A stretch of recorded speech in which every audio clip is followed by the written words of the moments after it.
Perfecto, perfecto. Entonces, hermanos, estamos estudiando la historia de la iglesia dividida en 6 periodos. La iglesia apostólica, la iglesia perseguida, la iglesia imperial, la iglesia medieval, que es la que nos ocupa durante las sesiones asincrónicas previas a esta y la sesión de hoy. Va desde la caída de Roma hasta la caída de Constantinopla.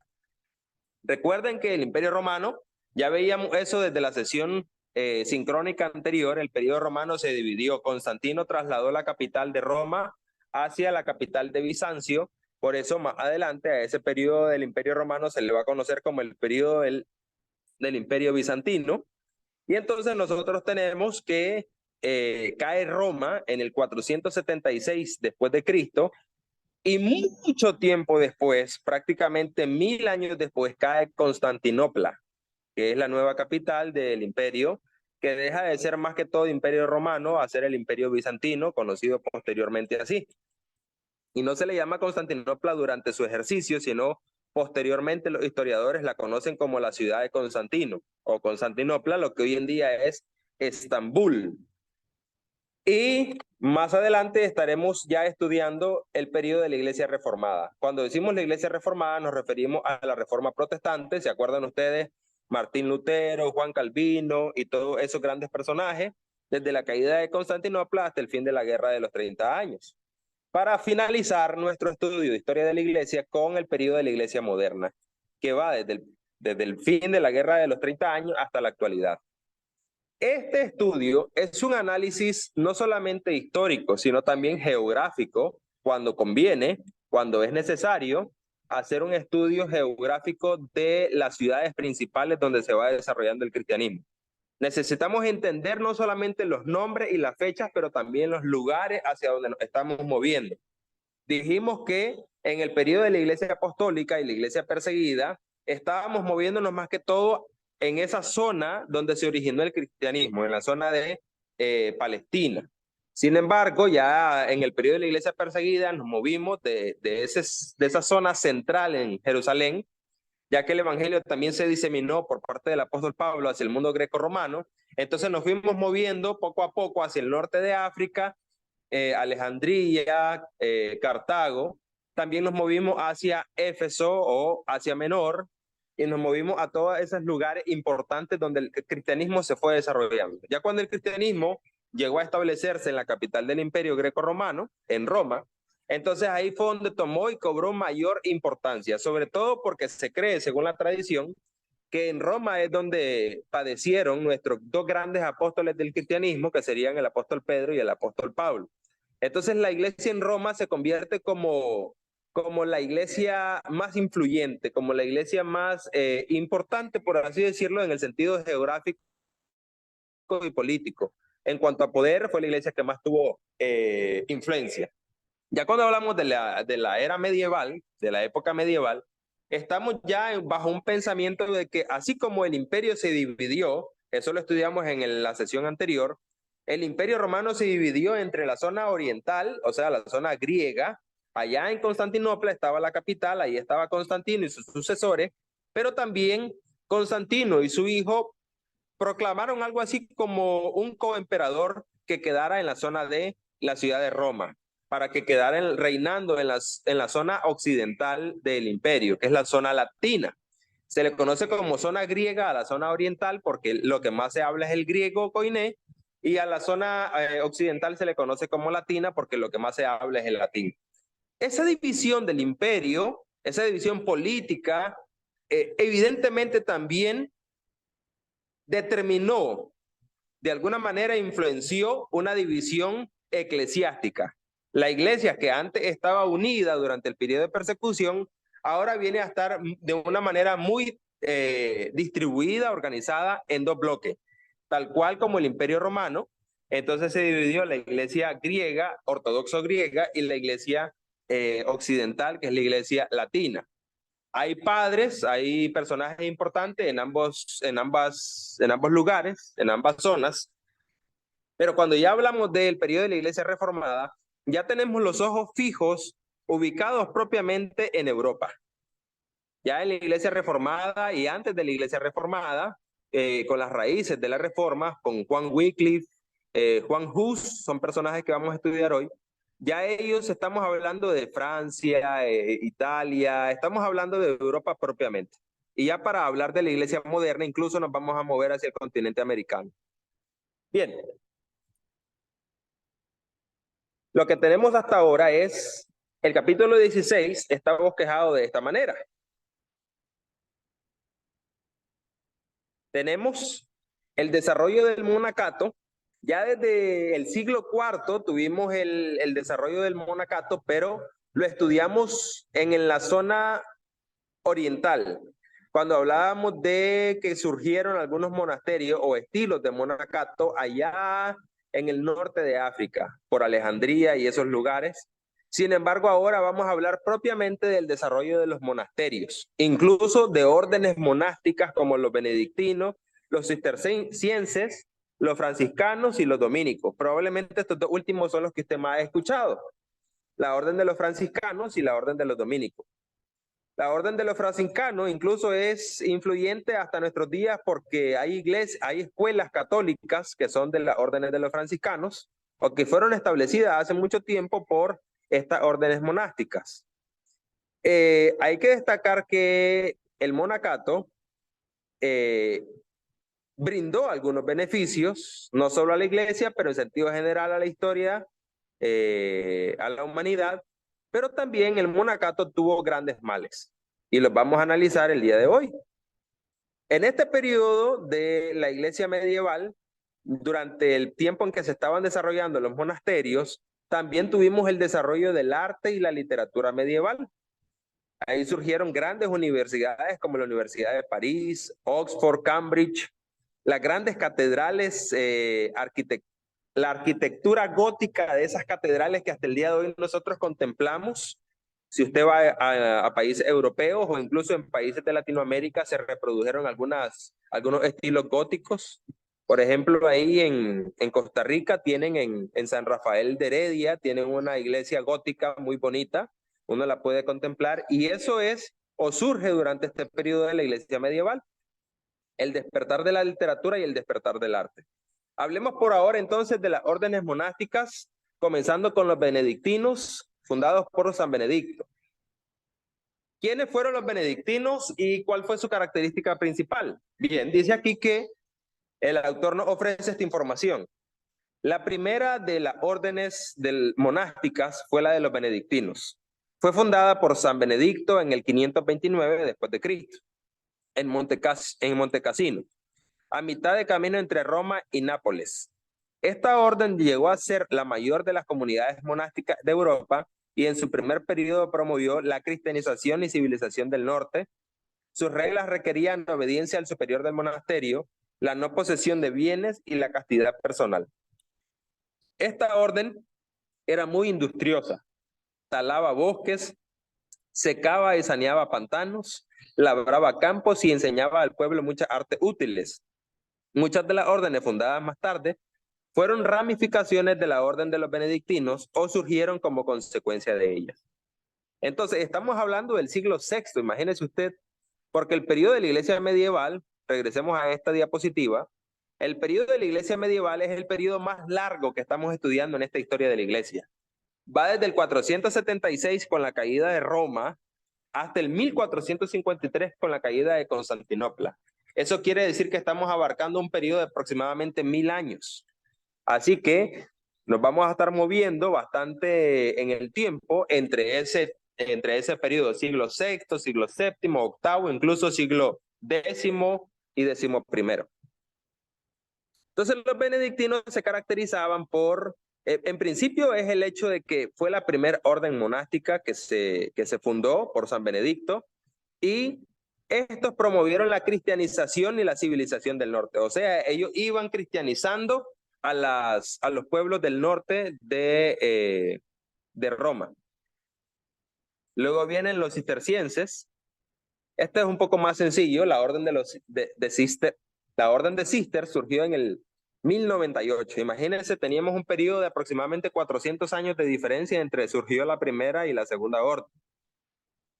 Procurando fortalecer la disciplina benedictina que se estaba corrompiendo, su nombre viene de Citiaux, en Francia, donde San Roberto la fundó pero en el 1112 San Bernardo de Claraval la fortaleció y la reorganizó.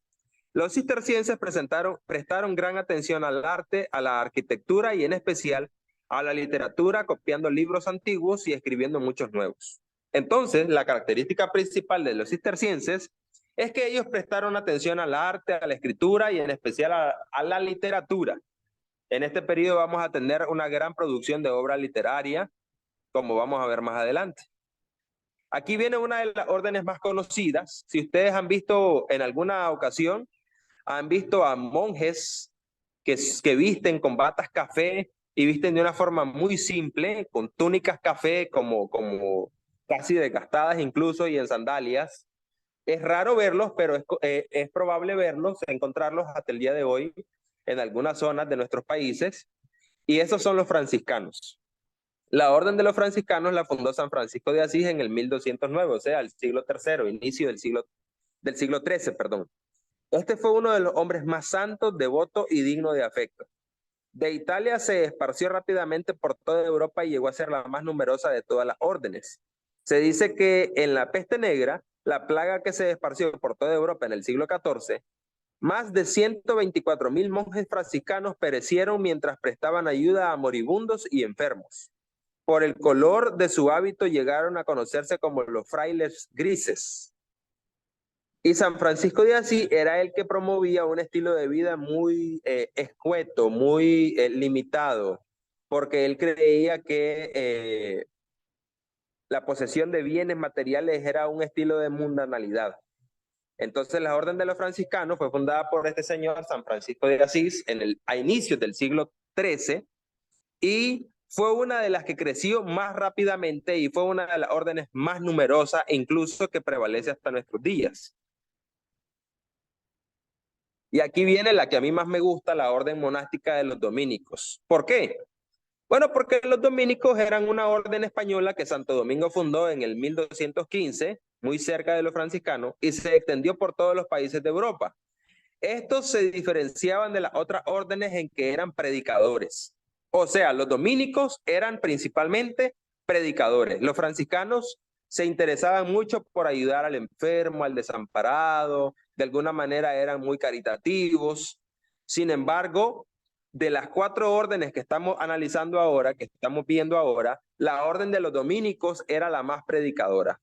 Iban por donde quiera a fortalecer la fe de los creyentes y se oponían a las tendencias herejes, siendo más tarde los más feroces perseguidores de los herejes. Por su hábito se les conocía como los frailes negros.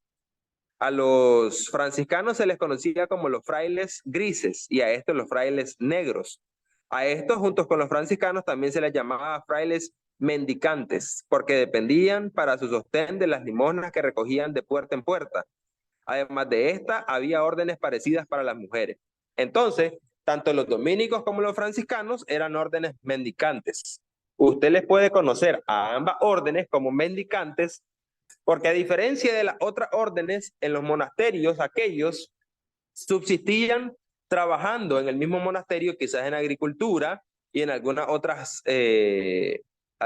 estilos de supervivencia, algunos otros estilos de generar ingresos, mientras que los franciscanos y los dominicos iban predicando y dependían de la caridad de las personas donde ellos llegaban. Entonces, de alguna manera ellos mendigaban, o sea, dependían de la ayuda de otros, de la limosna de otros. Les dije que el monacato trajo muchos beneficios y también algunos males. ¿Cuáles fueron algunos de estos beneficios? Durante los siglos de guerra, casi de anarquía, había centros de paz y de quietud en los monasterios donde muchos estaban en dificultad, encontraban refugio.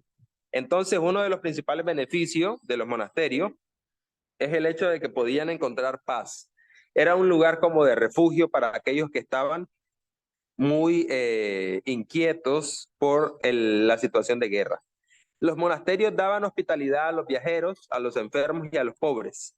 Tanto el moderno hotel como el hospital se desarrollaron del hospicio o monasterio.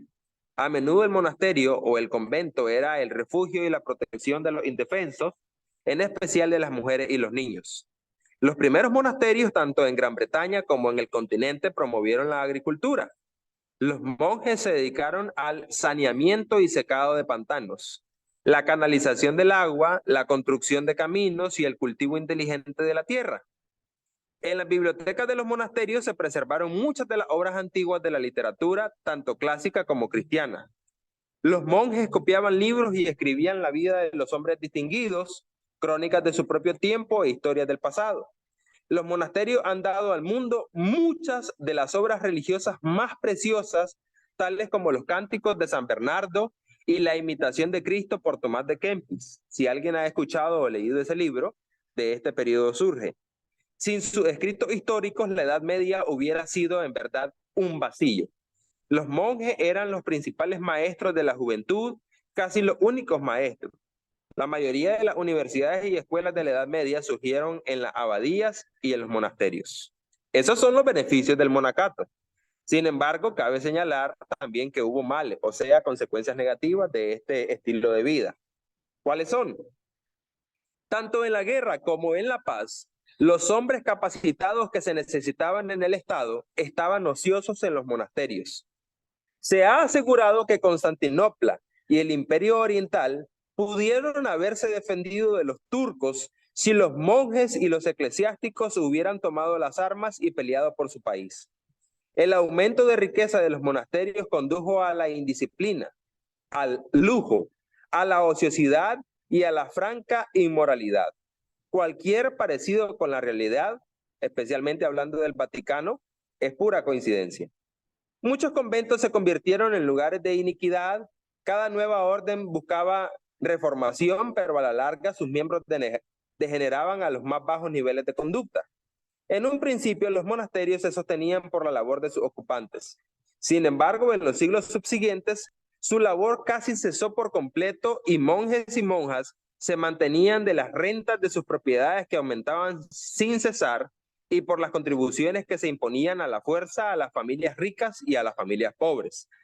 Todas las propiedades de bienes raíces de las casas monásticas estaban exentas de contribución. De este modo, una carga que siempre aumentaba y que al final se hizo insoportable, se colocaba sobre la sociedad fuera de los conventos.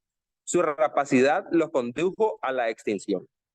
Por esas razones que acabamos de mencionar, poco a poco los monasterios fueron desapareciendo, se fueron extinguiendo.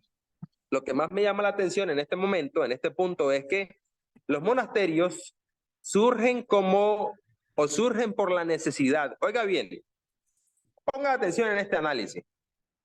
Los monasterios surgieron inicialmente por la necesidad de tener una vida más asceta, una vida más apartada de la sociedad mundana, una vida más apartada de la mundanalidad, por así decirlo.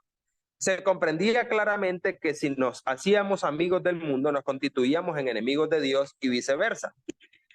Entonces, los fundadores de los monasterios, como San Bernardo, San Benedicto y todos esos, San Francisco de Asís, tuvieron grandes buenos propósitos. El propósito de ellos era promover un estilo de vida más reflexiva, estudiando la palabra de Dios, alejándonos de la mundanalidad, labremos la tierra para que de alguna forma no tengamos que depender del comercio exterior. Y todas esas buenas intenciones iniciales, poco a poco se fueron perdiendo esos propósitos sanos, esos propósitos loables, por así decirlo, poco a poco se fueron perdiendo y con el pasar de los siglos, con el pasar de los años, nosotros podemos ver que los monasterios se constituyeron en lugares de perversidad más bien. Los monasterios se terminaron convirtiendo en lugares de extrema inmoralidad. Se sabe que había monasterios para hombres y monasterios para mujeres. Sin embargo, eso no significa que en los monasterios de mujeres no hubiese hombres y que en los monasterios de hombres no hubiesen mujeres. Y ya que la vida monástica lo que promovía era una abstención sexual, tanto para hombres como para mujeres, y es bien sabido que la abstención sexual es más que todo un don, que no me lo puedo imponer a mí mismo si no tengo el don, como decía el apóstol Pablo. Entonces, aquellos hombres que no tenían el don de abstinencia, al estar recluidos, al estar siendo autocastigados con ese estilo de vida, entonces obviamente eso va a conducir, analicemos, pensemos, eso va a conducir a estilos de cosas perversas, que por obviamente los deseos sexuales en el ser humano son naturales. Los deseos sexuales son cosas que Dios puso en nosotros. Sin embargo, al no desarrollarse bajo la naturaleza que Dios nos creó, en otras palabras, como dijo el apóstol Pablo, cada hombre pueda o sepa tener su propia esposa y cada mujer sepa tener su propio marido, a menos que tenga el don de abstinencia, el cual ya no es común, casi está en peligro de extinción.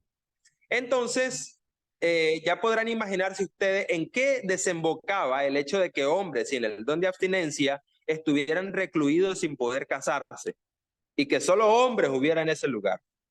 Y por su parte, las mujeres, en los monasterios de mujeres, que sí tenían contacto con, por ejemplo, el director del monasterio, que era un hombre, o con algunos personajes hombres, varones en el monasterio, eso hacía que de alguna manera hubiera contacto sexual y esas monjas que quedaban embarazadas, por no destapar su pecado, por no destapar su debilidad, obviamente más bien caían en un error más grande como el del aborto. Y entonces se han hecho descubrimientos en esos monasterios de mujeres de lugares en donde hay puros esqueletos de niños.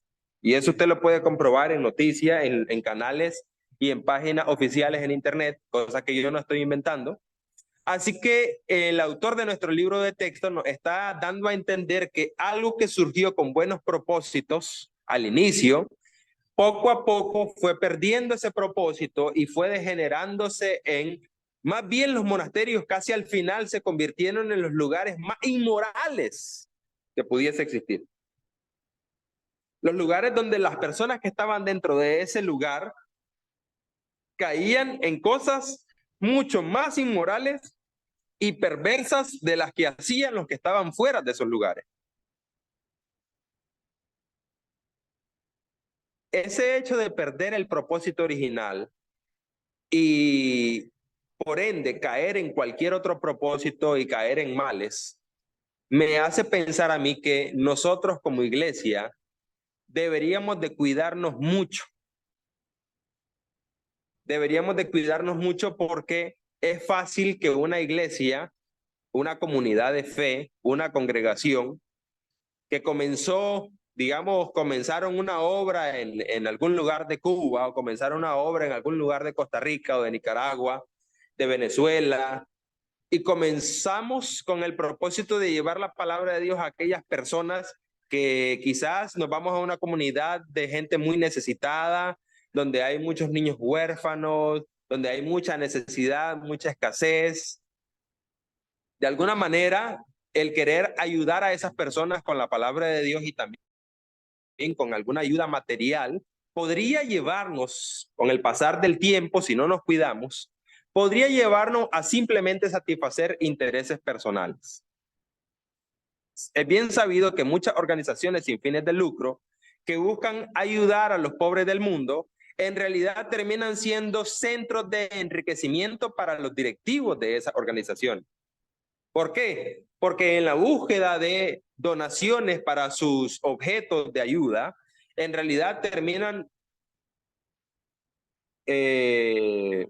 haciendo malversación de fondos, terminan enriqueciéndose a sí mismos, olvidando el propósito por el cual comenzaron de ayudar a los niños pobres, digamos en África o en lugares muy difíciles de nuestra Latinoamérica. Y si nosotros no tenemos el cuidado y si nosotros no estamos siempre pidiéndole a Dios que nos ayude a mantenernos bajo el propósito original, entonces con facilidad, como iglesia, podemos perder no solo nuestro propósito original, sino nuestra identidad como iglesia. Es común ver, eso suele pasar en el mundo religioso, iglesias que comienzan con el propósito de predicar la palabra de Dios y terminan siendo centros de entretenimiento. Yo conozco aquí en Nicaragua, en una ciudad al sur de Managua que se llama Jinotepe, conozco una iglesia evangélica que comenzó como toda iglesia queriendo predicar la palabra de Dios, pero hoy por hoy esa iglesia es como una discoteca para jóvenes cristianos, cristianos entre comillas. Es como una discoteca porque en realidad el mayor servicio que ellos ofrecen es los sábados, ni siquiera los domingos. El mayor servicio, el más importante servicio que ellos ofrecen, la iglesia se llama Iglesia La Roca. Y es una iglesia a la que a los jóvenes les gusta ir. Y yo me preguntaba por qué les gusta ir. Yo nunca pude entrar durante el tiempo que viví en esa ciudad, pero sí conocí personas que iban a ese lugar y entonces lo que ellos cuentan es que es un lugar muy atractivo para ellos. Es como una discoteca, es como entrar a una discoteca por dentro. Y los servicios de adoración que ellos ofrecen, adoración entre comillas nuevamente, son con instrumentos musicales y está la famosa danza que terminan en bailes casi desenfrenados. Y entonces al final no hay un control.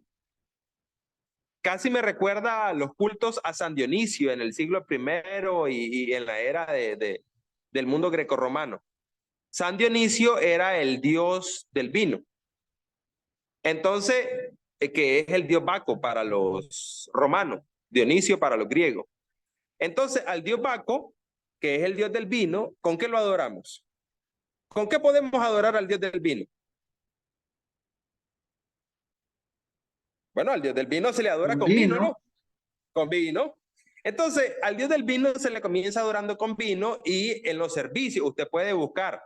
Hay en internet imágenes de alto relieve que se esculpieron para representar cómo terminaban siendo esos cultos al dios Baco. Aquí en Nicaragua tenemos una palabra que hace referencia a cuando una fiesta se convierte en un desorden. La palabra es bacanal. ¿De acuerdo, hermano Carlos Zúñiga? Los bacanales, decimos nosotros en Nicaragua.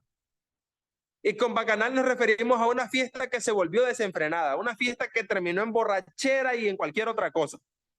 Entonces, en los cultos a San Dionisio en el siglo I, y esto es algo de lo que está en el trasfondo histórico-social de la carta a los romanos, de la primera y segunda carta a los romanos en el Nuevo Testamento, porque San Dionisio era el patrono de Corinto, de la ciudad de Corinto a la que Pablo escribe.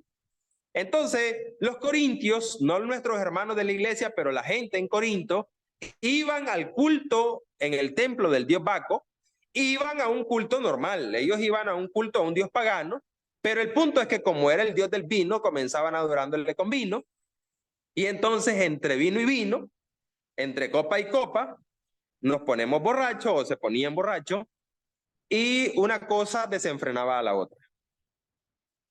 Por eso el apóstol Pablo advierte en su carta que no os embriaguéis con vino, lo cual conduce al desenfreno. Y entonces en el culto a Dionisio, los hombres terminaban acostándose con hombres, las mujeres con mujeres, había orgías, había de todo. Usted puede poner relieve de los cultos al dios Baco en internet y ahí le van a aparecer imágenes de hombres acostados con hombres, salen agarrando a hombres que sacan a hombres bien borrachos, bien ebrios de los cultos, y entonces ese desorden es prácticamente la analogía de lo que al inicio comienza con un propósito quizás religioso, un propósito sano, pero en realidad se puede pervertir. Entonces los monasterios fueron lugares que surgieron con un gran y propósito loable, pero poco a poco nosotros podemos analizar que se degeneraron, se pervirtieron y se convirtieron quizás en uno de los lugares de mayor inmoralidad.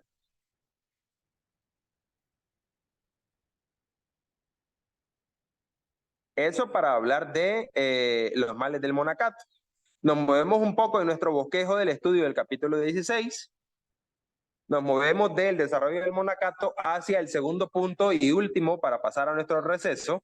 El segundo punto de nuestro capítulo 16 es el arte y la literatura medieval. Vamos a hablar un poco de las universidades, las catedrales, el despertar de la literatura y el despertar del arte. Cuando terminemos esta segunda parte del capítulo 16, entonces tendremos nuestro receso para pasar al estudio de nuestro capítulo 17. Vea qué precioso este edificio que usted logra ver en la imagen a la derecha de la pantalla. ¿Quién puede reconocer ese edificio? ¿Quién me podría decir si reconoce qué edificio es ese? Es una universidad famosa. ¿Qué universidad es?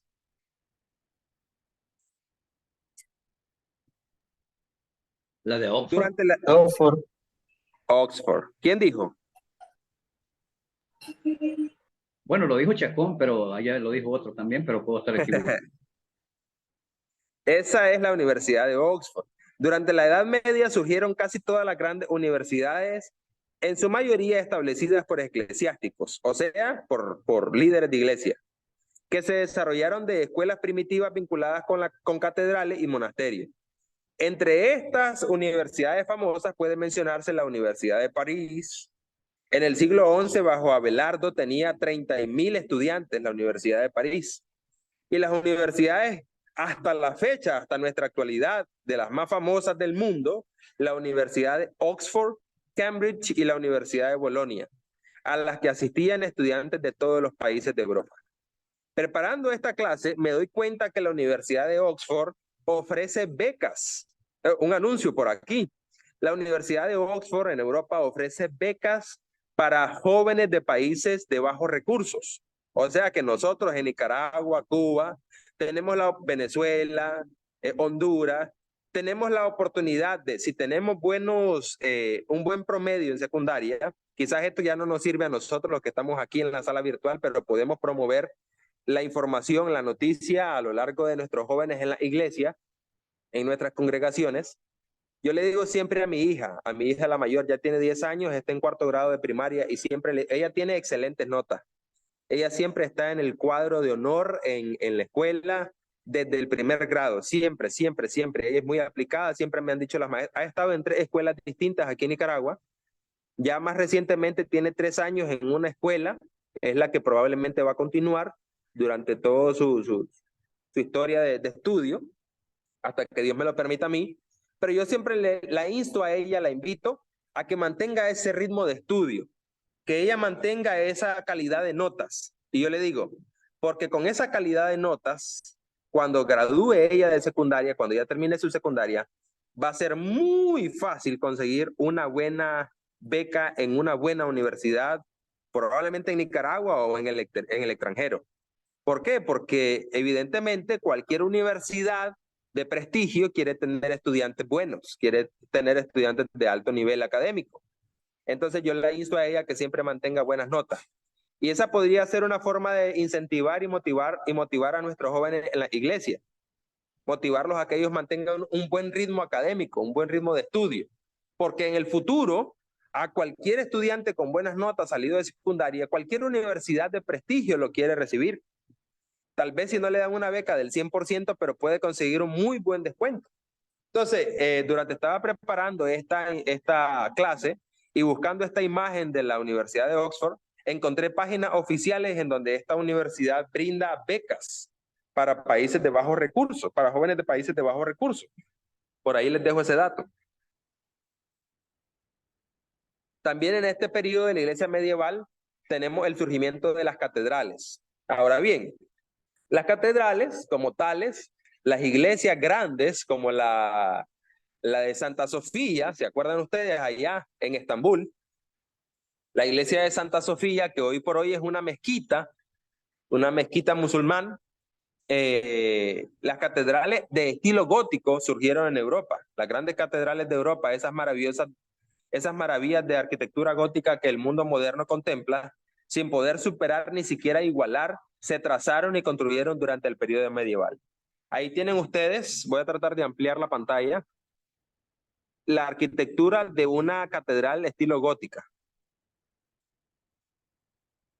Tienen ustedes la complejidad de esa arquitectura. ¡Wow! Y cuando nosotros hoy por hoy vemos un edificio de ese corte, nos quedamos maravillados de cómo pudieron construir eso. Eso significaba no solo inteligencia, pero también muchos recursos. En este periodo también se desarrolla el arte y la literatura. Y uno de los personajes más interesantes, más importantes de este periodo es Giotto. El despertar de la literatura empezó en Italia con la Divina Comedia de Dante, que se inició alrededor del 1303. A esta le siguieron los escritos de Petrarca en el 1340 y de Boccaccio en el 1360. Algunas de estas cosas el autor las menciona de manera muy escueta, muy breve, porque no es el objetivo de estudio en sí. solamente quiere darnos a conocer que en este periodo surgió y hubo un despertar del arte y la literatura. En el mismo país de Italia y aproximadamente en la misma fecha, o sea, en el siglo XIV, empezó el despertar del arte con Giotto en el 1298, finales del siglo XIII, siglo XIV por ahí, seguido por una serie de grandes pintores, escultores y arquitectos. Debe recordarse que casi sin excepción, los primeros pintores usaron su arte para el servicio de la iglesia. Sus obras, aun cuando ahora están en galerías y exhibiciones, se hallaban al principio en iglesias y monasterios. Hoy por hoy, si usted quiere conocer grandes obras de arte de este periodo de tiempo, de la historia, las encuentra en museos a los cuales usted tiene que pagar la entrada, pero antes, al principio, se encontraban en las paredes de la iglesia, en los monasterios, ahí estaban, y era gratis la entrada. Cualquiera podía ver esas grandes obras de arte. Pero hoy por hoy, obviamente, es un negocio y entonces uno tiene que pagar una entrada en un museo de exhibición de arte del periodo medieval. Interesante ese cambio, ¿verdad? Bueno, ahora hermanos, pasamos a nuestro receso. Un receso de solo 5 a 7 minutos para regresar a nuestra segunda parte de la sesión del día de hoy. Estamos justamente una hora después del inicio de la clase para continuar nuestro segundo segmento de la clase de hoy, que sería el capítulo 17. Amén, Si tiene amén. alguna pregunta o comentario respecto de este periodo, respecto de lo que hemos abarcado hasta ahora, puede guardarlo. Y en 5 minutos regresamos. Si tiene alguna pregunta o comentario, en 5 minutos regresamos para que usted pueda exponerlo. Pido permiso, voy a tomar agua, a levantarme un poquito y ya regresamos. En 5 minutos. Hermano Rocky, puede tener la grabación.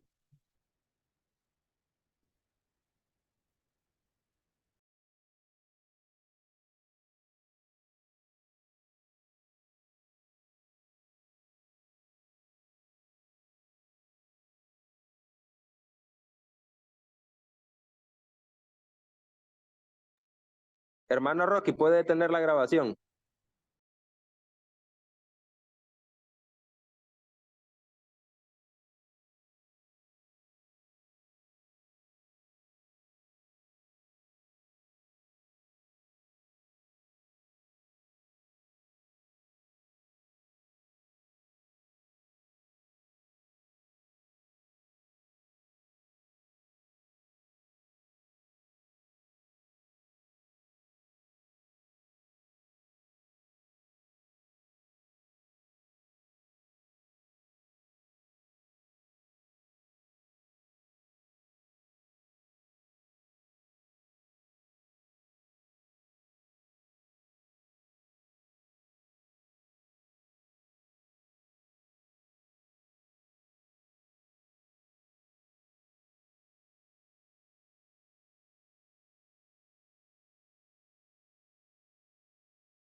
Teófila, un placer tenerte con nosotros, hermana.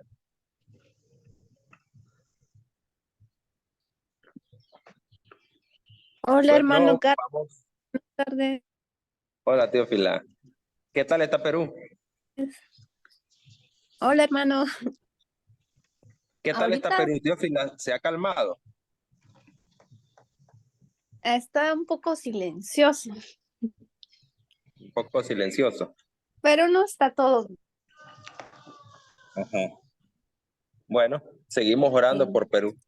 Pero la mayoría de las personas que trabajan, estamos trabajando, pero en Ujú. parte sur, parte Puno, creo que siguen haciendo su marcha, pero no salen en las noticias. Claro, claro, las noticias tratan de, dirigidas por el gobierno probablemente. Sí, hermano. Bien, seguimos orando por Perú hasta que Dios manifieste su voluntad en ese país. Muy hermoso, un país que lo tiene todo en realidad. Hermano, Perú lo tiene todo, con sí, la ayuda de tiene, Dios y con buenos dirigentes podrían ser una gran potencia del mundo. sí, hermano. Hay que orar, Sí. pues Seguimos siempre. orando especialmente por la iglesia, por nuestros hermanos. Y de pronto hay que reconocer, según el estudio que hemos estado haciendo de la historia de la iglesia, que en los momentos de mayor turbulencia y más difíciles allá afuera, los momentos en los que el mundo se convulsiona más, son los mejores momentos en los que la iglesia demuestra su fidelidad a Dios y hay un verdadero crecimiento y expansión de la iglesia y del reino de Jesucristo. Entonces, al final, bueno, uno tiene que pensar. Hemos analizado, hemos visto en este estudio, en este curso de historia de la iglesia, que en los momentos en los que la iglesia tuvo más beneficios de parte del imperio, tuvo más holgura, más tranquilidad, relativa paz, fue cuando la iglesia más se corrompió. Pero cuando hubo mayor turbulencia de parte del imperio hacia la iglesia, fue cuando la iglesia más creció. Entonces, al final, hay que saber entender las sazones y los tiempos de Dios y el mover de Dios en favor de su pueblo para una cosa o para la otra. Pero bien, seguimos orando por Perú, especialmente por nuestros hermanos en aquel país. Hermanos, si estamos listos, retomamos la segunda sesión, el segundo segmento de nuestra sesión de hoy. Vamos a movernos hacia el capítulo 17 del libro y aquí ya hablamos de el comienzo de la reforma religiosa. Vamos a hablar de la caída de Constantinopla, cómo y por qué cayó Constantinopla, la gran ciudad del Imperio Bizantino, cómo y por qué cayó. Sobre todo el hecho de que Constantinopla cayó aproximadamente 1000 años después que cayó Roma. O sea, una gran diferencia de tiempo. Logró resistir mucho Constantinopla. ¿Y quiénes fueron los líderes de este periodo de la iglesia? Más que todo hablando del periodo del siglo XI, siglo XII, siglo XIII. En este periodo de la iglesia medieval tenemos a uno de los más grandes personajes. En nuestro libro de texto, el autor no nos ofrece mucha información sobre él, pero yo le invito a usted que busque y que lea información sobre este personaje. Al igual que cuando pasamos por el periodo de la Iglesia Imperial y estudiamos a San Agustín de Hipona, en este periodo tenemos a una gran mente. Uno de los hombres más importantes del pensamiento cristiano moderno es Tomás de Aquino. Entonces vamos a estar viendo eso. Y bueno, ya que no tuvimos pausa en la grabación, simplemente voy a retomar la opción de compartir pantalla para continuar con la exposición del contenido.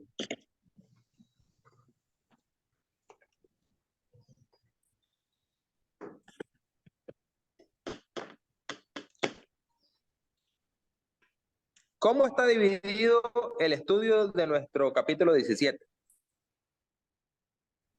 Tenemos el comienzo de la reforma religiosa y recordemos que el capítulo 16 y el 17, el periodo de la iglesia medieval, estamos hablando en un periodo de tiempo desde la caída de Roma en el 476, o sea, siglo V después de Cristo, hasta la caída de Constantinopla en el 1453. Ya estas fechas son fechas que están ahí, guardadas en la mente, memorizadas. 476 después de Cristo, la caída de Roma, la antigua capital del Imperio Romano, y ahora la caída de Constantinopla en el 1453, siglo XV, 1453. En este periodo, aproximadamente ya hablando del siglo XII, XIII, XIV, tenemos las raíces de lo que fue y lo que va a ser el siguiente periodo de nuestro estudio, la reforma protestante o la reforma religiosa. Entonces, una reforma no surge de la noche a la mañana. Es un asunto, es un movimiento progresivo que va teniendo raíces con algunos personajes, especialmente ahora, con movimientos como el de los albigenses, los valdenses, personajes como Juan Wycliffe, Juan Hus y Jerónimo Savonarola. Estos son 5 de los personajes o de los grupos más importantes que dan la pauta, que son las raíces de la reforma protestante que más adelante se va a conocer con Martín Lutero y Juan Calvino. Entonces, vamos a ver que de qué manera estos personajes o grupos, como los albigenses, los valdenses, le dieron origen a lo que luego vamos a llamar nosotros la reforma protestante. Vamos a analizar también cómo y por qué fue la caída de Constantinopla en el 1453 y de manera paralela también tenemos algunos eruditos y líderes de la época como Anselmo de Canterbury, Abelardo, Bernardo de Claraval y el que les comentaba hace poco, Tomás de Aquino. Después de San Agustín de Hipona, Tomás de Aquino es el personaje más importante en el pensamiento cristiano actual o contemporáneo. Es más, Tomás de Aquino dio como una continuidad al pensamiento de San Agustín de Hipona. Ya vamos a analizar. Bueno, raíces de la reforma protestante con los albigenses. ¿Quiénes fueron estos? A los albigenses también se les conoció como cátaros o puritanos. Eso viene del término griego cátaros, que significa puro. Cátaros significa puro en griego. Entonces, el latín proviene del griego, el español proviene del latín. Por eso a los países latinoamericanos se les conoce como aquellos países de una lengua que surge del latín, como el español y el portugués. Surgen del latín, por eso somos latinoamericanos. Entonces, cátaros significa puritano y así se le conoció a los albigenses. Estos alcanzaron prominencia en el sur de Francia alrededor del 1170 y su característica principal es que repudiaban la autoridad de la tradición. Recuerden que en este tiempo ya estamos hablando prácticamente de la Iglesia Católica Romana. Ya cuando estamos hablando en este periodo de tiempo, ya tenemos papa, ya tenemos indulgencias, ya tenemos mucho del sistema doctrinal católico romano. Entonces, cuando hablamos de que estos se oponían a la tradición, nos estamos refiriendo a que ellos de alguna manera estaban en un pensamiento en contra de esa tradición, no la tradición cristiana, sino la tradición católico-romana. Circulaban el Nuevo Testamento y se oponían a las doctrinas romanas del purgatorio, que ya estaba bien formulada para este tiempo. Ellos también se oponían a la adoración de imágenes, lo que nosotros conocemos como idolatría, y a las pretensiones sacerdotales, aunque tenían algunas ideas extrañas asociadas con los antiguos maniqueos y rechazaban el Antiguo Testamento. En el 1208, el Papa Inocencio III convocó una cruzada en su contra. Ya estudiamos en una sesión anterior a Sincrónica con nuestro hermano Carlos Ulate, estudiamos de hecho en la sesión anterior a esta, se estudió sobre las cruzadas. Entonces, el Papa Inocencio III convocó una cruzada en contra de los albigenses o los cátaros y la secta se extirpó mediante el asesinato de casi toda la población de la región, tanto católica como hereje. En este punto quiero aclarar el término hereje. ¿Qué significa originalmente o cuál es la etimología de la palabra hereje? Hereje proviene de una palabra latina que a su vez deriva de una palabra griega que significa libre de escoger. O sea, el hereje en realidad era una persona que era libre de escoger un estilo o un pensamiento distinto al que se le imponía. El problema es que la connotación, no la etimología, no la denotación de la palabra, sino la connotación que la palabra tomó más tarde, es que hereje era aquel que se oponía a la doctrina o a la sana doctrina, entre comillas, y en realidad ofrecía una doctrina contraria. Para muchos mala, para otros correcta, en dependencia de la perspectiva y del bando que usted esté. Durante todo este tiempo que hemos estado estudiando la historia de la iglesia, nosotros podemos ver que algunos grandes personajes también promulgaron doctrinas que no estaban tan correctas del todo. Por ejemplo, San Agustín de Hipona defendía el bautismo de niños, cosa que nosotros no defendemos, aunque promulgó y de alguna manera formuló, articuló la doctrina de la Trinidad. Entonces, aceptamos algunas cosas de estos grandes hombres, pero también nosotros podemos notar que en sus pensamientos como humanos, ellos también tenían errores, especialmente doctrinales. Entonces, hereje era una persona inicialmente libre de escoger un pensamiento distinto al que se le quisiera imponer. Pero luego hereje se le conoció a todo aquel que se oponía a la doctrina de la iglesia, especialmente estamos hablando de la iglesia católica romana, y proponía una doctrina distinta. La iglesia católica romana entonces llamó hereje a Martín Lutero, a Juan Calvino, a Juan Hus, a Jerónimo Savonarola, solo porque se oponían a los pensamientos a los dogmas que ellos querían imponer. Tenemos también el movimiento de los valdenses.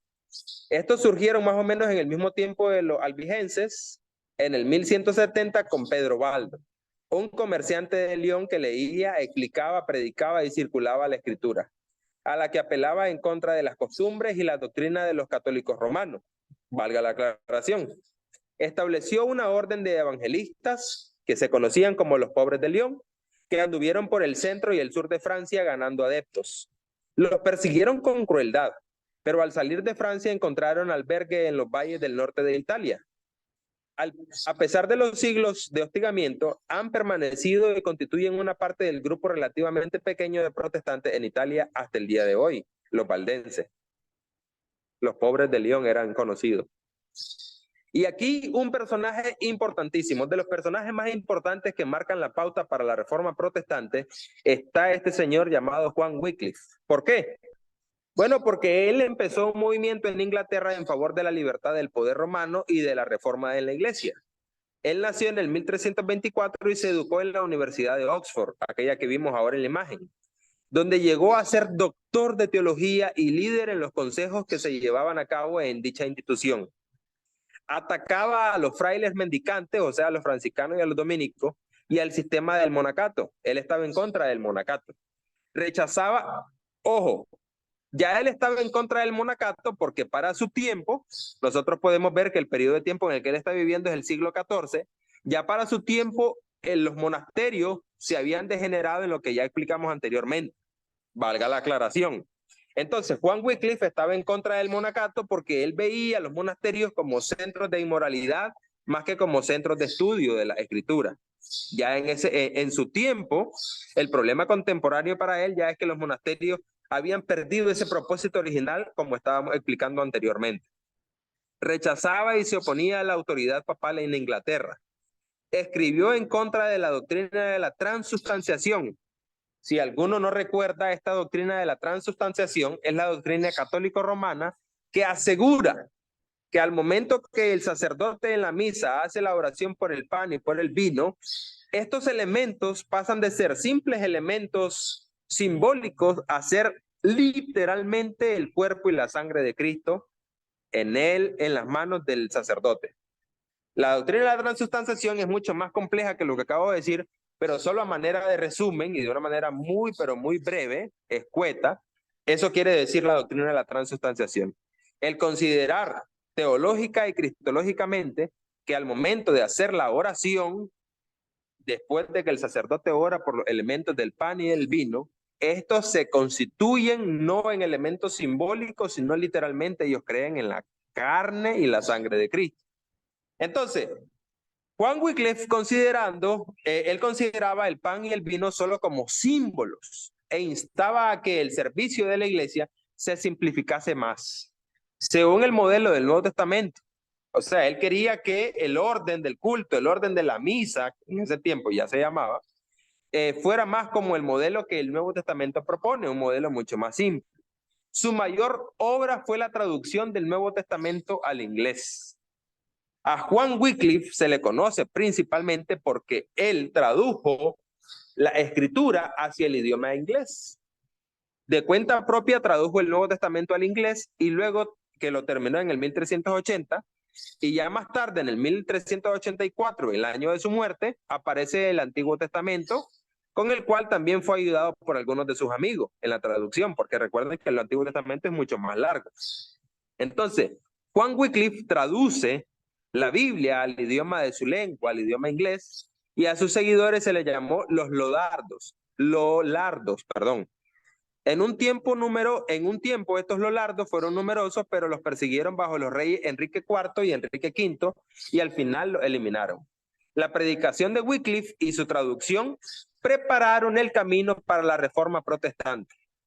Eso es muy importante, porque ya el siguiente periodo que vamos a estudiar es la Reforma Protestante, así que estos personajes tienen que quedarse ahí y esos datos de cuáles fueron sus principales obras o lo más importante que hicieron que preparó el camino para la Reforma. Juan Hus, nacido en Bohemia en el 1369 y martirizado en 1415, fue un lector de los escritos de Wycliffe, o sea, el que acabamos de leer, y predicó las doctrinas de Wycliffe. En especial proclamó la liberación de la autoridad papal. Lo que él más quería es que la iglesia fuera independiente, que no hubiera un estilo de jerarquía desde el Papa allá en Roma. Lo nombraron rector de la Universidad de Praga y por un tiempo tuvo una influencia dominante por toda Bohemia.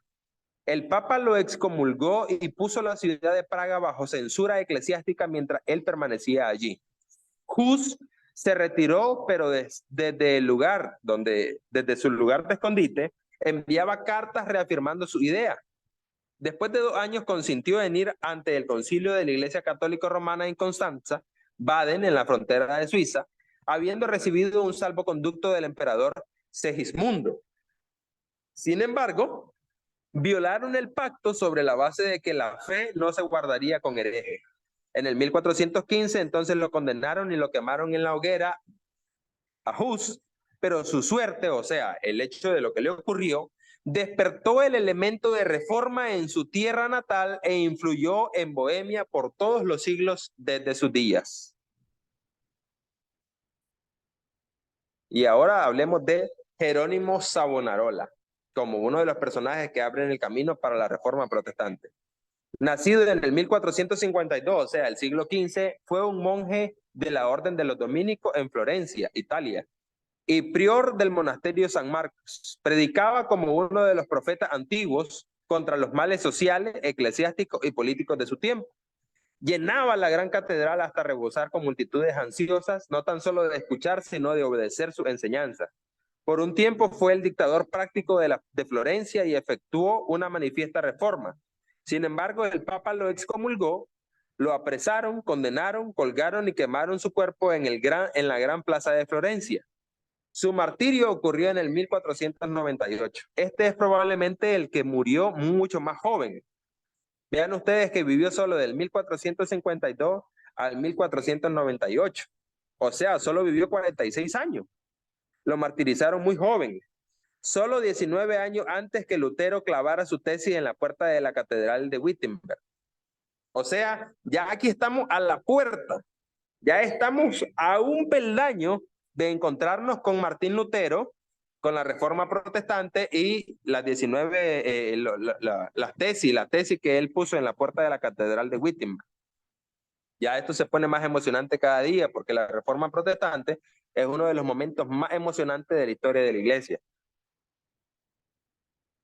Pasamos entonces de hablar de personajes y grupos que dieron comienzo a la Reforma Protestante para explicar la caída de Constantinopla en el 1453 y luego vamos a hablar un poco sobre los eruditos y líderes de esta época de la Iglesia medieval. Caída de Constantinopla. Quisiera pedir por favor a mi hermano Humberto Chacón que me ayude con la lectura de esta lámina. Caída de Constantinopla. Los historiadores fijan la caída de Constantinopla en 1453 como el punto de división entre los tiempos medievales y modernos. El imperio griego nunca se recobró de la conquista de los cruzados en 1204. Sin embargo, las fuertes Los fuertes defectos naturales y artificiales protegieron por mucho tiempo a la ciudad en contra de turcos que sucedieron a los árabes como poder dominante musulmán. Tomaron provincia tras otra del gran imperio hasta que solo quedó la ciudad de Constantinopla. En 1453, los turcos finalmente la tomaron bajo Mohamed II. En un solo día el templo de Santa Sofía se transformó en una mezquita y Constantinopla fue, hasta 1920, la ciudad de los sultanes y la capital del Imperio Turco. En 1923 declararon Ankara, capital de Turquía. La Iglesia griega continúa su patriarcado despojado de todo menos de su autoridad eclesiástica, con residentes en Constantinopla, Estambul. Con la caída de Constantinopla en 1453, termina el periodo medieval de la Iglesia medieval. Bien, entonces, recuerden que estamos estudiando el periodo de la Iglesia medieval y el autor de nuestro libro de texto nos ubica desde el 476 con la caída de Roma hasta el 1453 con la caída de Constantinopla. Es la forma en la que de manera natural se divide la historia. Pero este es el periodo mucho más abarcador, mucho más largo, porque estamos hablando desde el siglo XV hasta el siglo, perdón, desde el siglo V hasta el siglo XV. O sea, estamos abarcando un periodo de tiempo de 10 siglos. Por eso, cuando usted revisa el índice de nuestro libro de texto, este periodo de la Iglesia medieval es el que ocupa más capítulos. De hecho, tenemos varias sesiones con la Iglesia medieval. 2 fueron sesiones asincrónicas con nuestro hermano Carlos Ulate, que ya nos ha proporcionado la información, la adaptación pedagógica de los capítulos. Y ahora estamos cerrando este periodo de la Iglesia medieval con esta sesión sincrónica, hoy sábado 12 de agosto, con el resumen de los capítulos 16 y 17. Y ya la siguiente sesión, que va a ser también asincrónica con nuestro hermano Carlos Ulate, vamos a abarcar o se va a abarcar el periodo de la Iglesia reformada. Estamos terminando explicando la caída de Constantinopla. Ya ustedes pueden ver cómo y por qué cayó Constantinopla. Los turcos fueron muy estrategas. Sabían que no podían tomar el imperio bizantino de una vez. Sabían que no podían destruir la ciudad de Constantinopla porque, de alguna forma, y esa fue la inteligencia de Constantino, establecer la capital en un lugar en lo que la geografía de la ciudad le permitía amurallarse, le permitía resguardarse. O sea, la naturaleza geográfica de la ciudad de Constantinopla o la ciudad de Bizancio, conocida originalmente cuando Constantino la trasladó ahí, la capital, entonces le permitía a ellos poder guardarse de los ataques de estos turcos. Sin embargo, el punto es que aldea tras aldea, ciudad tras ciudad, ellos fueron provincia tras provincia, fueron conquistando el territorio del Imperio Bizantino hasta que solo quedó la ciudad de Constantinopla. Y en el 1453, en un solo día, bajo Mohamed II, entonces dice la historia o los historiadores que la iglesia de Santa Sofía dejó de ser un templo cristiano para convertirse en una mezquita, o sea, de la religión musulmana. Pero hasta el 1920, dice, Constantinopla fue hasta 1920 la ciudad de los sultanes y la capital del imperio turco. Hasta el 1920, para que en el 1923 declararan a Ankara la capital de Turquía. Pero lo interesante también es que dice que el patriarca de la iglesia griega, que es la región como se le conoce a esta parte, a la zona oriental, el patriarca, o sea, el obispo, lo que sería como el papa de Roma, el patriarca de la iglesia griega, fue despojado de todo menos de su autoridad eclesiástica. Y entonces a este segmento eclesiástico, a este segmento de la iglesia, es lo que se conoce como el segmento de la iglesia ortodoxa griega.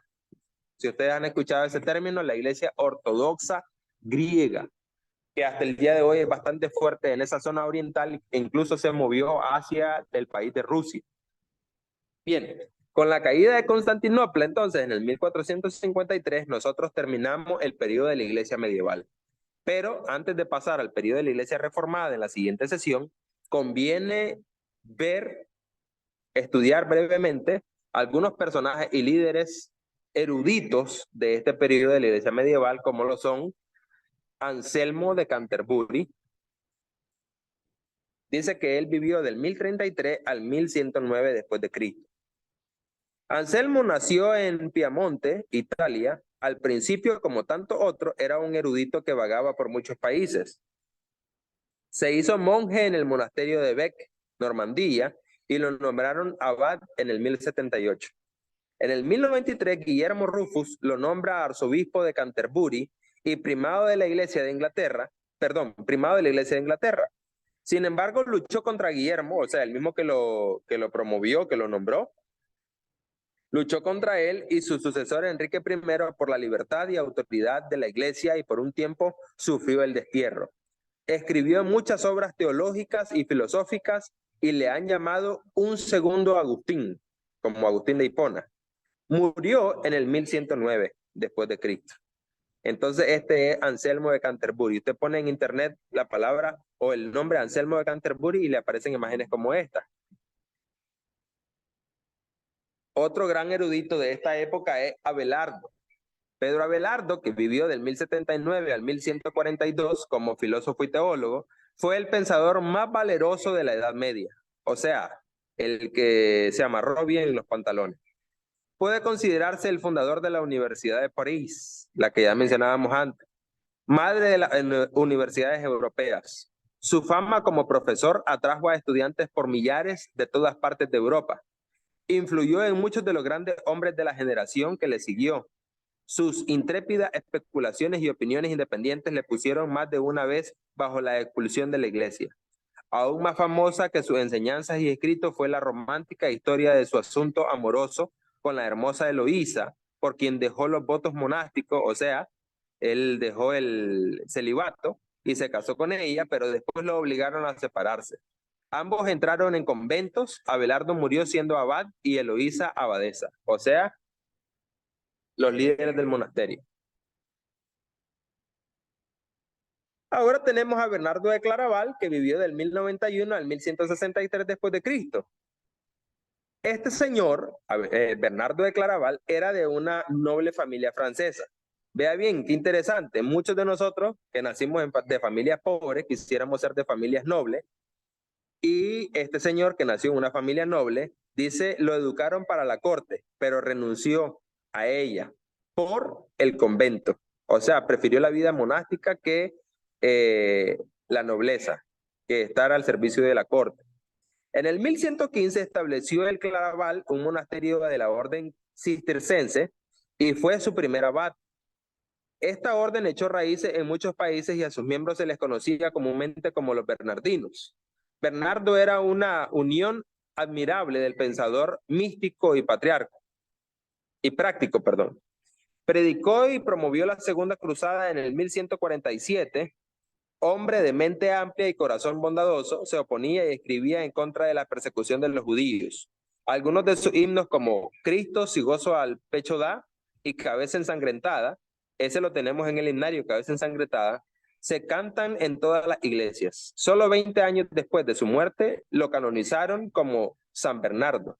Lutero dijo sobre él, si hubo en el mundo un monje santo y temeroso de Dios, fue San Bernardo de Claraval.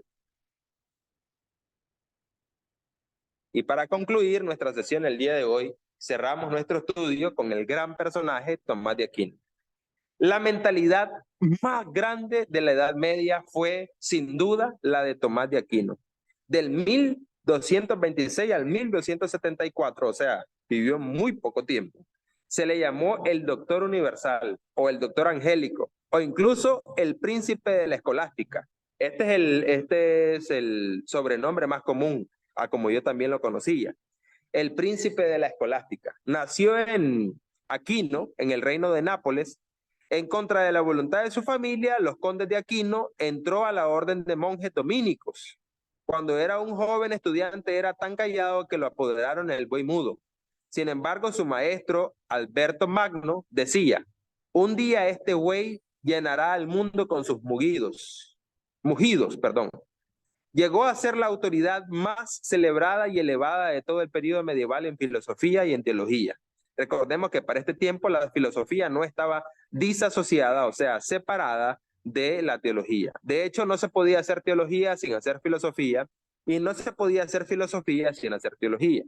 Su obra aún las citan, sobre todo por los eruditos católicos romanos. Murió en el 1274 y lo canonizaron como santo en el 1323 a Santo Tomás de Aquino. ¿Qué les parece, hermano? Un personaje tan célebre, un pensamiento tan agudo como el de Santo Tomás de Aquino. Cualquiera de nosotros se vería enriquecido en su pensamiento teológico-filosófico si leyéramos las obras literarias de Santo Tomás de Aquino, como las de San Agustín de Hipona también. Bien, hermanos, hemos llegado a la conclusión del material que corresponde a la sesión de hoy, pero tenemos tiempo, así que si usted tiene algún comentario, alguna pregunta incluso, recordemos que respecto a estos personajes, esto es todo lo que el libro de texto nos dice. Así que les invito a que ustedes puedan verse interesados. Yo creo que el autor de nuestro libro de texto lo que quiere solamente es interesarnos en estos personajes. Y de alguna manera, incluso cuando habló de los personajes que dieron pauta a la Reforma Protestante, lo que él quiso solamente es introducir la idea de que la Reforma Protestante no comienza con Martín Lutero. Probablemente llega a su clímax con Martín Lutero, pero la Reforma Protestante fue un proceso gradual que comenzó desde el tiempo de la Iglesia medieval, allá en el siglo XV, siglo XIV y siglo XV, con estos personajes que estuvimos estudiando. ¿Qué les parecen estos personajes, hermanos? ¿Tiene alguna pregunta, comentario que agregar a nuestra sesión de hoy, sábado 12 de agosto del año 2023? Hermano, si me permite. Hermano, adelante. Bueno, hermano, es como una inquietud, más bien como una inquietud. Yo me pongo a reflexionar sobre el hecho de que el sistema religioso romano, pero casi que todo sistema religioso le pasa lo mismo, pero se nota en Roma, cuando estas personas, estos hombres que los llaman herejes, que los llaman disidentes, porque empiezan a tener una comprensión diferente de la revelación divina de la que tiene el sistema. Entonces el sistema dogmático los manda a matar. El sistema en su estrechez, en su forma tan estrecha, tan dogmática, tan intransigente de ver la doctrina, la enseñanza bíblica, ya no están movidos por el espíritu. No es el espíritu quien los mueve a mandar a matar. Qué sé yo, digamos, a Wycliffe lo mandaron a matar, ¿verdad? Por haber traducido las escrituras al inglés. Entonces, yo me pregunto si eso es digno de reflexión, si nosotros deberíamos ver también pensar como iglesia, cómo nosotros muchas veces mandamos a matar. Como iglesia hacemos lo mismo. A mí ya me mandaron a matar también aquí en Costa Rica, se podría decir. Ya me pasó, hermano, ya me pasó. Yo estoy, ¿verdad? Se me han disparado, ¿verdad? De una forma, no literalmente no, ¿verdad? Pero en fin, es triste, ¿verdad? Que la iglesia se erige como en un sistema con dogmas tan rígidos que cualquiera que sea parte de ese molde, entonces ya es visto con miedo, ya se le dispara, se le ataca, se le hace ver como una persona rara, una persona que hay que evitarla, hay que excomulgarlo, ¿me entiende? No sé si usted ve eso pasar en Nicaragua, ¿verdad? Pero Igualmente, hermano, igualmente. De hecho, quisiera comentarle la historia del hermano Bruno, a quien usted conoce perfectamente. El hermano Bruno, cuando se fue, pues, en su vida a vivir a Costa Rica y se relacionó con usted, de alguna manera la relación con usted, la relación con una cultura un tanto distinta a la de Nicaragua. Cuando él regresó a Nicaragua, a su congregación de donde él salió, pues yo no sé si él le ha platicado esto, pero a él se le fue difícil readaptarse. Y no es que a él se le fuera difícil readaptarse, sino que ya después no fue bien aceptado, ya no fue bien visto, ya fue visto como hereje. Porque, bueno, creo que en ese periodo también el hermano logró conocer a nuestro hermano Valverde, Efraín Valverde. Y entonces, pues el hermano abrió su mente, que es lo que quiere decir hereje. La etimología de la palabra hereje simplemente quiere decir alguien que abre su mente y es libre de escoger entre un pensamiento u otro. Pero la connotación que tomó más tarde la palabra, por el uso que le dieron, fue simplemente como alguien que se oponía a la sana doctrina. Entonces, obviamente, los hermanos que estaban aquí dirigiendo esas congregaciones más antiguas, que no habían tenido esa oportunidad de abrir sus mentes no hacia algo contra la voluntad de Dios, sino justo lo que les pasó a estos personajes de los que estamos hablando. En realidad ellos abrieron su mente no a un pensamiento filosófico distinto a la palabra de Dios, más bien abrieron su mente a la palabra de Dios.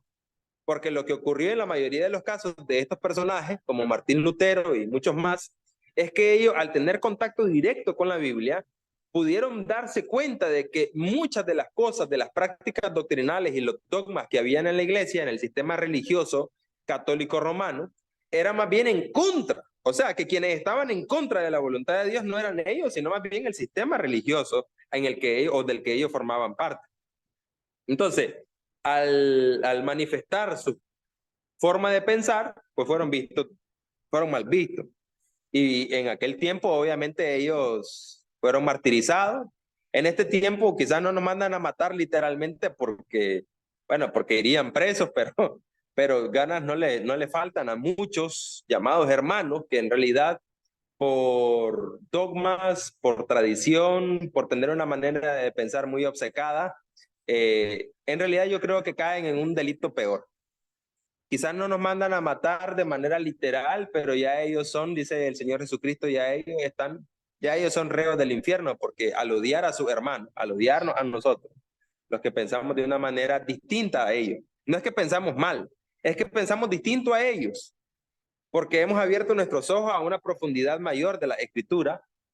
Entonces, simplemente quien vive con ese rencor, ese odio, que incluso hable mal de nosotros o de hermanos, quien se disponga a hablar mal, se disponen a veces incluso a escribir cartas y decimos, excomulgamos a fulanito de tal, iglesias no bien reciban al hermano fulano de tal, creyéndose los dueños de la iglesia a nivel nacional o quizás a nivel incluso transnacional.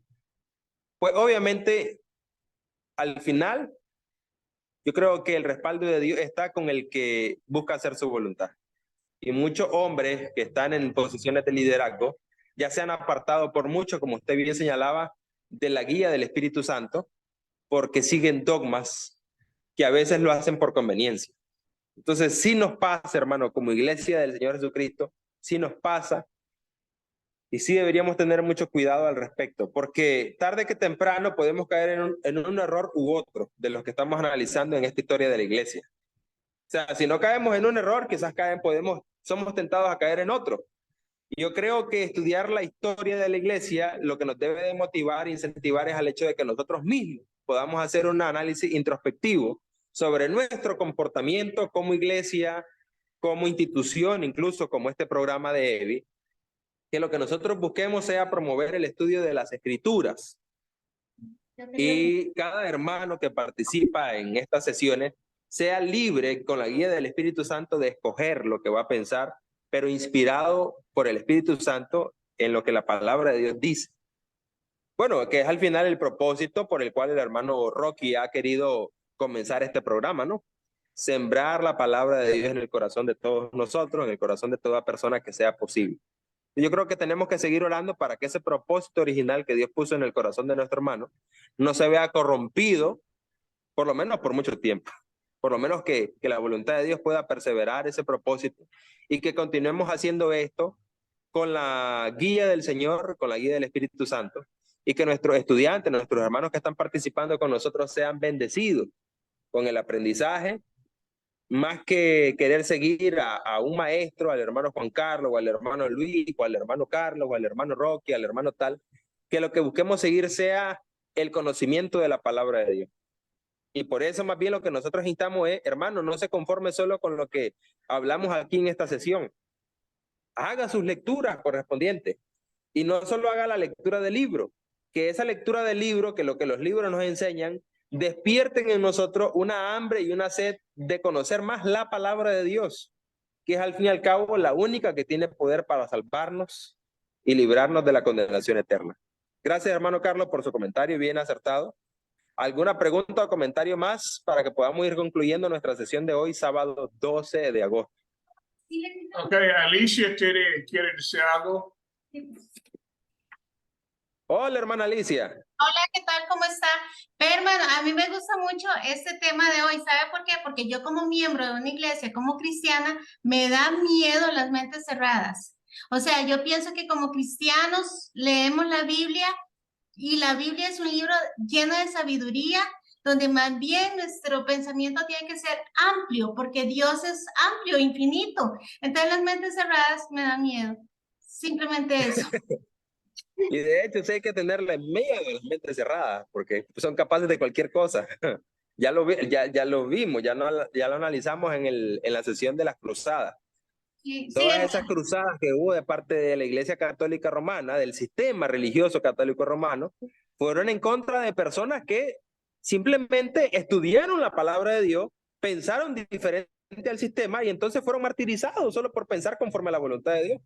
lamentablemente, sí, y yo como digo, si somos lectores de la Biblia, del libro, de la sabiduría del mundo, es que debemos tener mucha sabiduría, una mente muy amplia y no cerrarnos a un punto simplemente. Bendiciones. Okay, Gracias, hermana, por su comentario. Rocky. Bárbara tiene su manito arriba.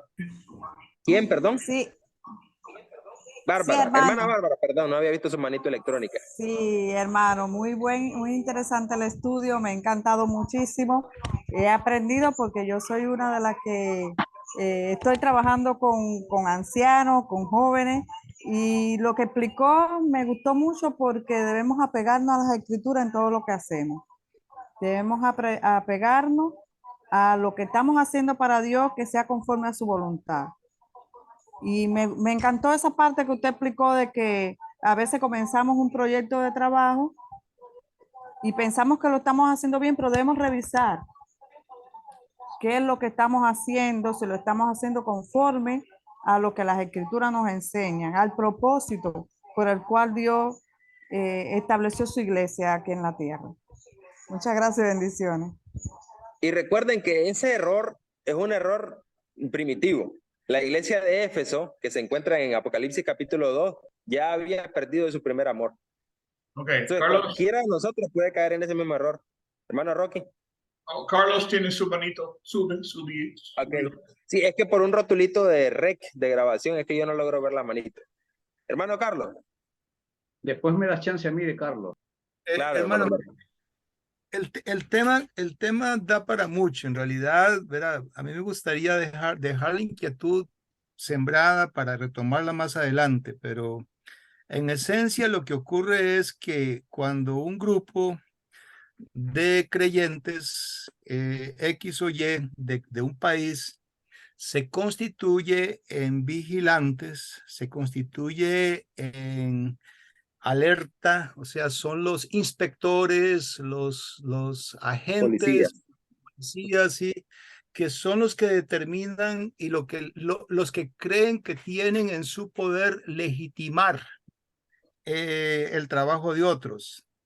Es decir, existe la idea de que la enseñanza sana la protege un cuerpo eclesiástico a nivel nacional o internacional. Entonces, cualquiera que empiece Dios a usar, porque Dios puede usar a sus siervos, como dice Efesios 4:11, Él mismo constituye a los maestros, Él mismo constituye a los evangelistas. Los evangelistas y maestros no los constituye una escuela, no los constituye un instituto o un sistema, una estructura en la cual hay una jerarquía humana. Eso es lo que necesitamos entender. No hay una estructura. No debemos dejarnos esclavizar por una estructura donde hay jerarquías humanas, una cúpula de seres humanos que se creen que son los autorizados para decidir quién es o quién no es un maestro verdadero. Jesús lo dijo bien claro, ¿verdad? Un maestro, un verdadero maestro, un verdadero profeta, la única evidencia de legitimidad de él son sus frutos, son sus frutos. Amén.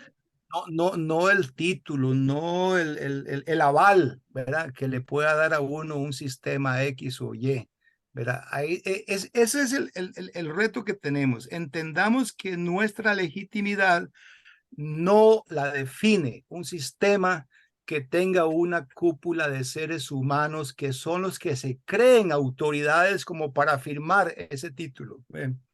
Hay un hermano en Colombia que quiere trabajar, quiere hacer las cosas, pero siente la necesidad de que se le autorice, de que el sistema religioso le diga, mira, ya puedes hacerlo porque tal vez el gobierno pide que uno tenga un título, pero ese es el gobierno, ¿verdad? Dios no tiene necesidad de que uno tenga un título. Dios no necesita que uno tenga un título. No significa que no sea útil estudiar en un instituto. Un instituto es lo mejor que puede haber para estudiar. Pero el instituto no es el que legitima. El que legitima Claro. es el Señor, ¿verdad? Jesús dice que por sus frutos serán conocidos. No porque se le dio autorización por X o Y organización, ¿verdad? Bueno, en fin, es un comentario un poquillo largo, pero es para que reflexionemos y entendamos. Dejemos que el Señor sea el que edifique su casa, como dice la palabra, ¿verdad? Si Jehová no edificara la casa, en vano En vano trabaja. la construí. Hasta podemos estar estorbando a Dios más bien, ¿verdad? Definitivamente, hermano. Gracias por esa última frase. Bueno, Dios nos libre, ¿verdad? Hermano Humberto me pidió la palabra y luego la hermana Mara. Mara. Sí. Bueno, hermano, gracias por la oportunidad que me da. Solo un pequeño comentario, retomándole unas palabras. Le voy a calcar algo que dijo el hermano Gularte, que este tema da para mucho. Pues por supuesto que da para mucho. Yo trataré de ser breve, conciso y preciso. A veces el problema de nosotros es que estamos confundiendo la palabra ortodoxo y estamos convirtiendo esta palabra en mentes cerradas o en mentes maniqueístas, que ya a esta altura de fuego, con la madurez que nosotros debemos tener, ya no debería de existir.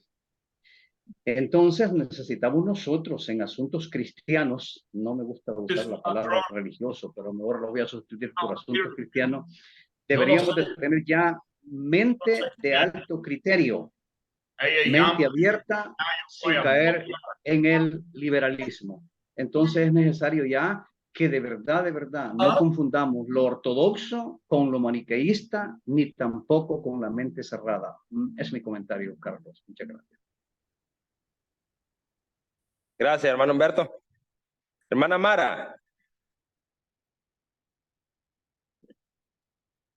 Hermano, el Señor los bendiga. No, ajustar un poquito Hola, el hermanita. comentario mío con los de ustedes.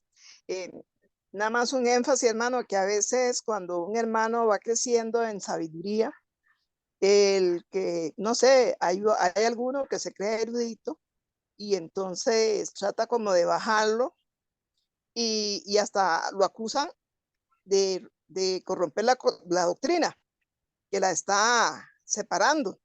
Y quizás no es así, sino que simple y sencillamente le está respetando todo, solo que está viendo ampliamente los puntos, ¿verdad? Pienso que eso pues se ha actuado por un poco de egoísmo de la persona que cree saber mucho y entonces donde ve que otro supera, lo tratan de condenar y lo vemos en la iglesia de nosotros, ¿verdad? como dijo el hermano, hay que cuidar no salirnos de la doctrina, pero sí podemos ampliarla, el conocimiento.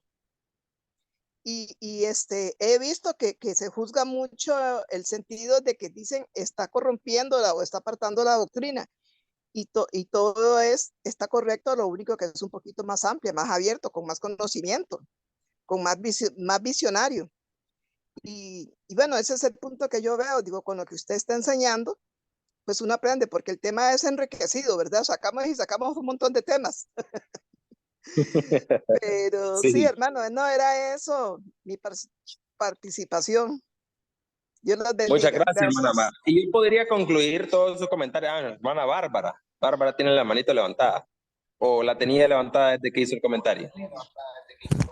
No, por acá está el hermano Emilio por medio del dispositivo de mi esposa Bárbara. Ah, ok, hermano, adelante. Antes que nada, saludo a los profesores y también a cada hermano que está ahí desde su lugar participando de este maravilloso estudio.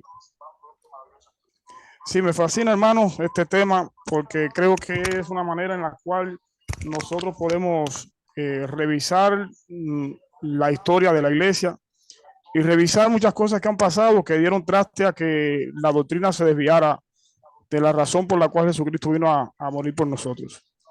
Yo creo que el hermano Carlos hacía una reflexión clara en cuanto a algunas maneras en que nos desviamos muchas veces en descuido, cuando algunos hermanos que consideran que son el eje principal de la iglesia toman decisiones o dan orientaciones que realmente se apartan del patrón bíblico. Pero tenemos también, desde mi punto de vista, en la experiencia que he tenido en estos años en la iglesia, he visto también que hay otra parte. Nosotros tenemos responsabilidad todos como un cuerpo y tenemos que defender la sana doctrina. No ve bien tampoco nuestro Señor que nosotros desde nuestra posición como iglesia estemos permitiendo que hermanos tomen el liderazgo y desvíen a la iglesia cuando nosotros también tenemos una responsabilidad de atalaya.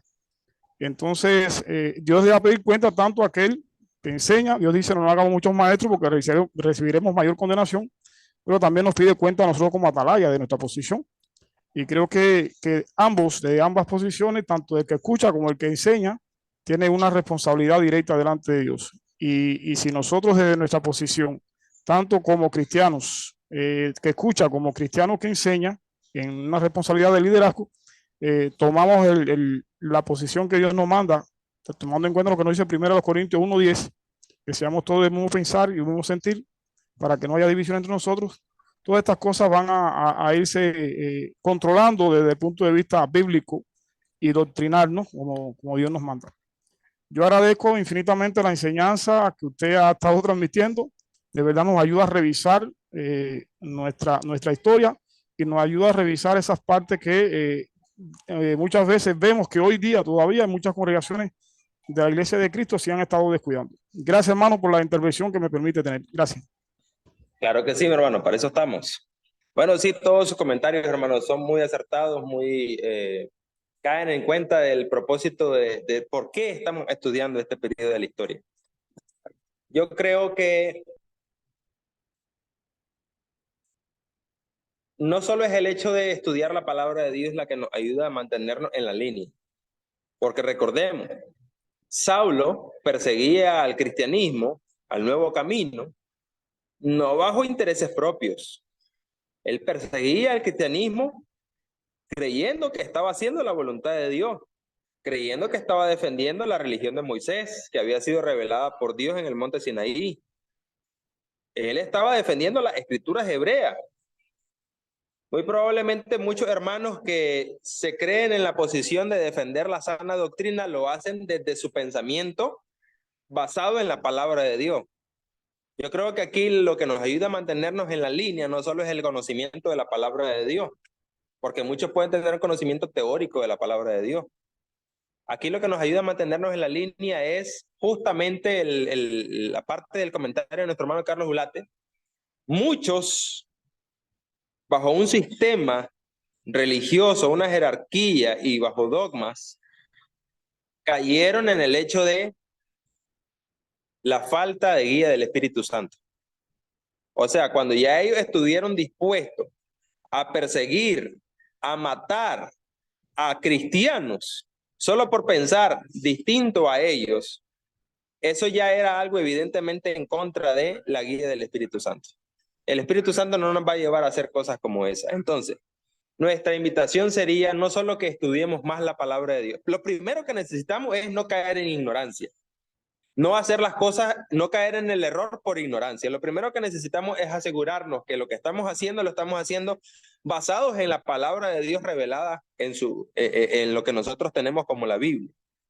Pero luego, no solo asegurarnos de conocer más la palabra de Dios, sino pedirle humildemente a Dios cada día en nuestra vida personal y en nuestra vida eclesiástica que la guía de su Santo Espíritu no sea parte de nosotros.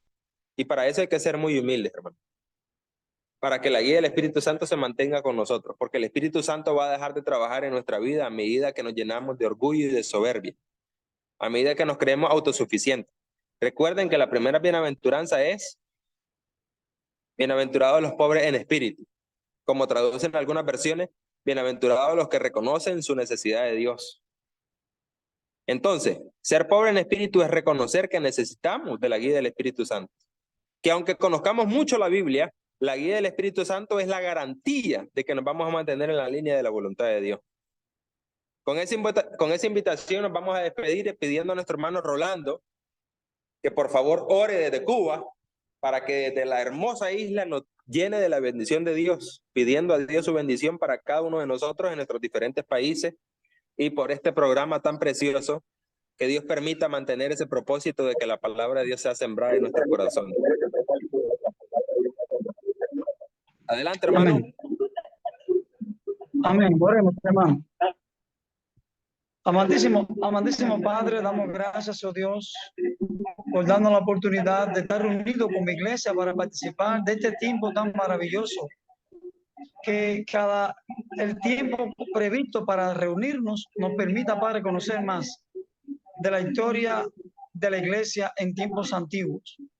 Te damos gracias, Padre, porque esta historia nos muestra que por toda la etapa que la iglesia transitó, tu espíritu estuvo siempre con ella y ha prevalecido hasta hoy día. Te pedimos, oh Dios, que nos ayude a seguir entendiendo estos propósitos por los cuales usted nos ha escogido hoy a nosotros para continuar la historia de la iglesia. Te damos gracias, oh Dios, por el maestro Juan Carlos. Bendícelo, mi Dios, y bendice a todos aquellos que han tenido que ver con este curso tan maravilloso que nos permite a nosotros crecer, instruirnos aún más en tu palabra y conocer temas tan importantes como la historia de la iglesia. Te pedimos tu bendición a todos en toda parte del mundo donde estamos reunidos, a todos los hermanos que en diferentes lugares hemos sacado nuestro tiempo para venir ante ti, Padre, por medio de esta comunión. Pedimos, Padre, que nos bendigas y que nos perdones por siempre nuestros errores, nuestras faltas, nuestros pecados, nuestras transgresiones, nuestras desobediencias, y que nos ayude, mi Dios, a permanecer contigo hasta el último día o hasta la venida de Cristo. Gracias, mi Dios, por esta oportunidad. Bendíganos a todos en el nombre de Jesús. Amén. Amén.